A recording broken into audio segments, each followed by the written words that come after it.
दोस्तों, अगर आपका ड्रीम है किसी भी गल्फ कंट्री में जाके Saudi Arabia, Dubai, Bahrain, Kuwait या ओमान कहीं पे जाके काम करना या यूरोप कंट्री हो गया, अब्रॉड जॉब का कोई भी कैटेगरी की जॉब हो गया, अगर आपका सपना है काम करने जाने के लिए तो बहुत अच्छी बात है। बट आपको ये भी पता होना चाहिए कि हमको किस तरीके से काम कराएँ और सही तरीका क्या है काम कराने का, जिससे हमारा पैसा कम खर्चा हो और हमारा काम भी सही हो जाए और जो हमारा साथ फ्रॉड भी ना हो। आपको सब कुछ पता होना ज़रूरी है। अगर नहीं पता है दोस्तों, आपके साथ फ्रॉड भी हो सकता है, आपका सपना टूट सकता है जो सोच रहे हैं जाने के लिए, आपको अगर पता नहीं है तो। कोई भी काम हम करने जा रहे हैं, कराने जा रहे हैं तो उसके बारे में हमको पता होना ज़रूरी है। अगर नहीं पता दोस्तों तो आपके साथ महँगा पड़ सकता है। तो दोस्तों, वीडियो के माध्यम से आपको हम बताने वाले हैं ये सही तरीका क्या होता है गल्फ कंट्री में काम कराने का, और दूसरा किस तरीके से हमको फ्रॉड से बचना है, किस तरीके से फ्रॉड होता है, इसके बारे में इस वीडियो के माध्यम से हम बताने वाले हैं। दोस्तों, वीडियो के लास्ट तक बने रहिए, आपको हम पूरा जानकारी देंगे इस वीडियो के माध्यम से कि किस तरीके से हमको काम कराना है, कैसे हमको फ्रॉड से बचना है। तो इस वीडियो में बने रहिए। तो दोस्तों, सबसे पहले हमको बताते हैं कि कैसे हमको फ्रॉड से बचना है, उसके बताएंगे कैसे आपको काम करना है।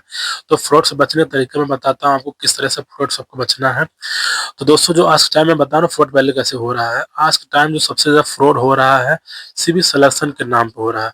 90% से ऊपर 95% जो आपके आज के टाइम फ्रॉड हो रहा है, फ्रॉड स्कैम चल रहा है विदेश के नाम पे, सीवी सिलेक्शन के नाम पे हो रहा है। क्योंकि लोग घर से निकलना नहीं चाहते हैं, सोच रहे मेरा काम जो है घर से हो जाए, बेड पे सोए सोए हो जाए, मुझे कहीं जाना न पड़े। एजेंट को एक सीवी दे देते हैं, एजेंट सीवी मांगता है, वो अपने तरीके से मॉडिफाई करके दे देता, डाल देता है आपका जो भी कुछ क्वालिफिकेशन वगैरह है। कुछ लोग सीवी भी नहीं देते हैं, एजेंट ही बना के डाल देता है।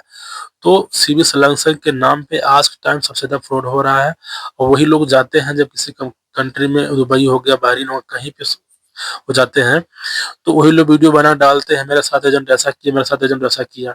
तो मेरे भाई, ये सारा गलती एजेंट करनी होता है, उसके जिम्मेदार हम भी होते हैं।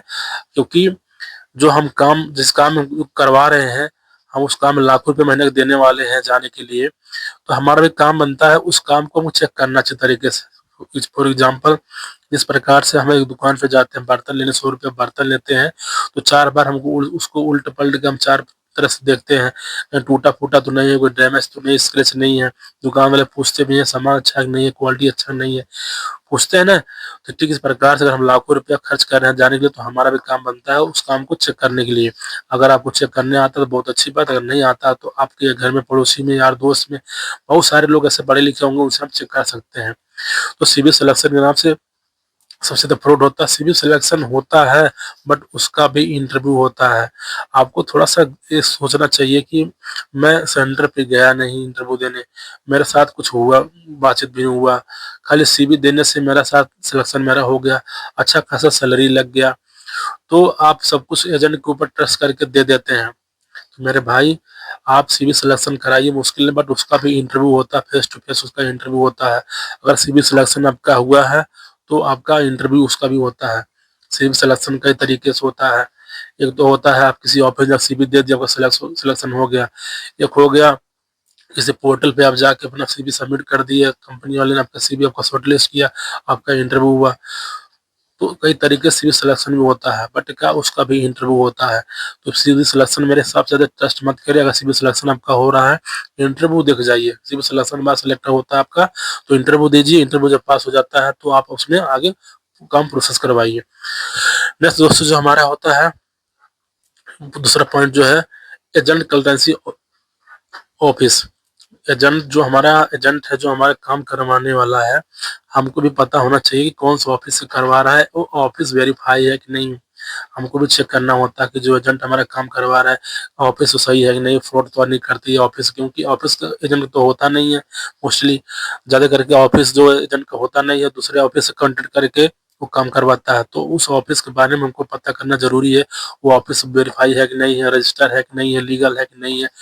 अगर ये सब पता आपको हो जाएगा तो आपके साथ फ्रॉड नहीं होगा। नेक्स्ट दोस्तों, अगला चीज़ हमारा जो है, आपको कोशिश करना चाहिए ज़्यादा से ज़्यादा कि आप क्लाइंट इंटरव्यू दें। मेरे हिसाब से जो अगर आप क्लाइंट इंटरव्यू देते हैं तो 99% आपका जो काम होगा सही होगा। 99% बता रहा हूँ। क्लाइंट इंटरव्यू में आपका सामने सब कुछ ओपन हो जाता है, आपका सैलरी क्या है, आपको कितने घंटा ड्यूटी करना है, आपको क्या-क्या बेनिफिट्स मिलेगा, अकोमोडेशन क्या मिलेगा, फूड क्या मिलेगा, ओवरटाइम क्या मिलेगा, वो क्लाइंट ही बता देता है इंटरव्यू में, आपको पता चल जाता है। आपके सामने सब कुछ ओपन हो जाता है, वो पर्दे के पीछे नहीं रहता है। जो सिविल सिलेक्शन होता है पर्दे पीछे रहता है, आपको दिखता कुछ और है, होता कुछ और है।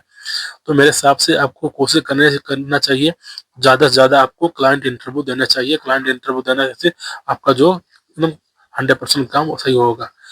नेक्स्ट दोस्तों है, अगर आपका इंटरव्यू पास हो गया है, जैसे भी हुआ है, किसी भी सिलेक्शन हुआ है या फिर आपका क्लाइंट इंटरव्यू हुआ है, अगला चीज़ आपको क्या करना है। अगर आपको ऑफर लेटर मिलता है किसी कैटेगरी का, स्टोर कीपर हो गया, डाटा एंट्री हो गया या फिर ऑफिस बॉय हो गया, कोई भी कैटेगरी मिलता है, जिस भी कैटेगरी में आप जाना चाहते हैं, तो ऑफर लेटर को अच्छी तरीके से चेक करना। ऑफर लेटर से पता चलेगा आपका कंपनी क्या करती है। उसमें सब कुछ रहता है, कंपनी का नाम रहता है, कंपनी वेबसाइट रहता है, कंपनी का एड्रेस रहता है, कंपनी का ईमेल आईडी भी रहता है। सारा डिटेल उसमें रहता है। उसके थ्रू आप कंपनी के बारे में पूरा बायोडाटा निकाल सकते हैं। अगर आप पढ़े लिखे हैं तो आप खुद निकाल सकते हैं। अगर आप पढ़े लिखे नहीं हैं तो आपके यार दोस्त जो भी होंगे, पड़ोसी होंगे, उनसे आप निकलवा सकते हैं।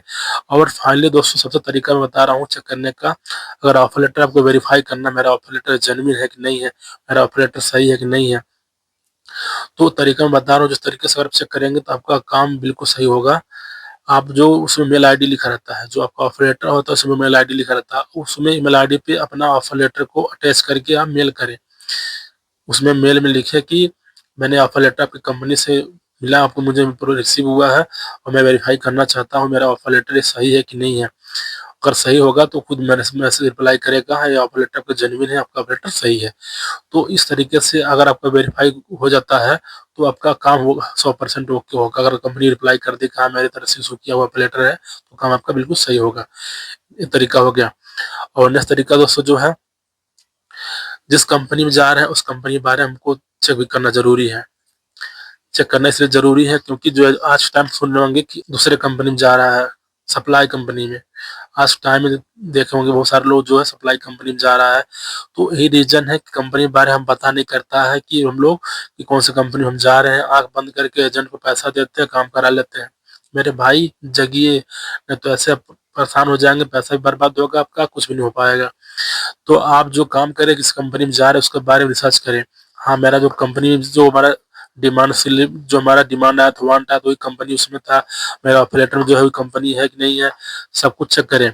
कंपनी क्या करती है, ऑयल गैस की है या फिर कंस्ट्रक्शन की है, ट्रांसपोर्ट की है या फिर कोई और ट्रेडिंग कंपनी है, उसके बारे में।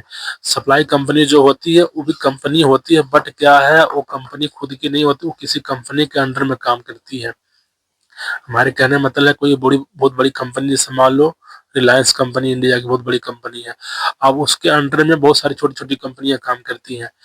तो ऐसे सप्लाई कंपनी वो भी छोटी कंपनी होती है, बड़ी कंपनी से कॉन्ट्रैक्ट लेती है कि इतना मुझे कॉन्ट्रैक्ट दे दीजिए, मैं अपने वर्कर से काम कराऊंगा। तो वो घंटों क्या मिनटों का काम, घंटों काम मिनटों में कराता है लोग है, लेकिन पैसे भी उस हिसाब देता है। तो हमारे काम है, कहने का मतलब ये है जो सप्लाई कंपनी होता है बहुत हार्डवर्क काम कराता है, पैसा आपका आपसे काम कराएगा, आपसे ही कमाएगा। तो वो भी कंपनी होता है, बट इसमें क्या करियर कोई नहीं है उस कंपनी में। और दूसरा चीज दोस्तों हमारा जो नेक्स्ट है, अगला क्या चेक करना होता है, वीजा। बहुत ही इंपॉर्टेंट चीज है। नेक्स्ट दोस्तों हमारा जो है वीजा चेक करना। वीजा बहुत इंपॉर्टेंट चीज है क्योंकि जिस कंपनी हम जा रहे हैं उस कंपनी का वीजा हमको चेक करना जरूरी होता है। लगभग हर कंपनी का जो वीजा मिलता है हमें, और हर हर कंपनी का वेबसाइट है, सऊदी हो गया, दुबई हो गया, कुवैत हो, कहीं पे हर कंपनी की वेबसाइट है। तो उनके वेबसाइट पे जाके आप वीजा चेक कर सकते हैं। अगर आपको आता है अच्छी बात है, और नहीं आता तो वीजा अपना चेक करें आपका वीजा क्या स्टेटस है। और वीजा में बहुत इंपॉर्टेंट चीज आपको क्या देखने की जरूरत है, वीजा में अगर आप कंपनी का नाम डिटेल दे रहा है, इस कंपनी में आप जा रहे हैं आप, तो आपका वीजा ऑलमोस्ट सही होगा। अगर कंपनी का नाम दे रहा है, इस कंपनी में जा रहे हैं, उसका वीजा में नाम दे रहा है, ऑलमोस्ट सही होगा। अगर आपका वीजा टूरिस्ट रहेगा तो उसमें कंपनी का नाम नहीं रहेगा, आपको पता नहीं चल पाएगा। और टूरिस्ट वीजा रहेगा तो आपका कंपनी नाम उसमें नहीं होगा। अगर कंपनी का टूरिस्ट वीजा भी होगा ना तो उसमें नाम रहेगा। आपको चेक करना जरूरी है वीजा हमारा टूरिस्ट है कि कैसा वीजा हमारा है, इसके बारे में जानना बहुत ही जरूरी है। क्योंकि वीजा चेक नहीं करने की वजह से बहुत लोग एयरपोर्ट से घूम के जाता है, दूसरे कंट्री में जाता है और टूरिस्ट वीजा पे जाकर वहां से पैसा बर्बाद करके घूम के आता है। वीजा चेक करना बहुत ही जरूरी है, हर कंपनी वेबसाइट है चेक करने का। नेक्स्ट दोस्तों, हमारा जो सबसे इम्पोर्टेंट चीज है फ्लाइट। सब कुछ काम हमारा हो जाता है तो फ्लाइट भी देखना जरूरी है हमको। फ्लाइट के बारे में जानना जरूरी है कि हमारा जो टिकट है वो सही है कि नहीं है, फ्रॉड टिकट तो नहीं एजेंट बना दिया है।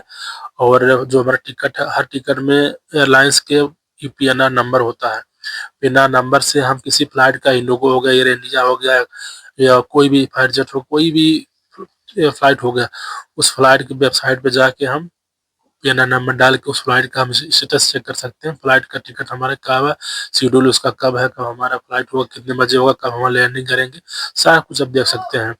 और दोस्तों मोस्ट इम्पोर्टेंट चीज एक और बता रहे हैं आपको हम, आपको जब आपका पेपर सारा मिल जाता है, एग्रीमेंट हो गया, वीजा हो गया, टिकट हो गया, तो एग्रीमेंट के पेपर में आपको चीज चेक करना बहुत ही जरूरी है कि आपका जो एग्रीमेंट हुआ है, ऑफिस वाले ने किया है या फिर एजेंट ने किया है या कंपनी वाले ने किया है, आपको देखना जरूरी है एग्रीमेंट पेपर में कि कितने घंटा ड्यूटी आपकी है और कितना सैलरी आपको मिल रहा है, क्या अकोमोडेशन मिल रहा है आपको, क्या फैसिलिटी मिल रही है, कितना बेसिक सैलरी आपका है। ये सब देखना बहुत ही जरूरी है। बहुत लोग यही गलती करता है, देखता नहीं है, वहां जाने के बाद वहां पे पछताना पड़ता है। तो कंपनी का जो एग्रीमेंट पेपर है उसको अच्छी तरह पढ़ ले। अगर नहीं पढ़ने आपको आता है, किसी से पढ़वा के समझ ले अच्छी तरह से हर चीज बारे में, तो आपको बात नहीं कहेंगे इसमें काम कुछ और दिया इलेक्ट्रीशियन का, हम जा करे हेल्पर काम, तो काम भी चेंज होगा, आपका कंपनी भी चेंज होगा, सैलरी भी चेंज होगा। सैलरी देगा आपको 2000, पाएंगे सैलरी 800 रुपया।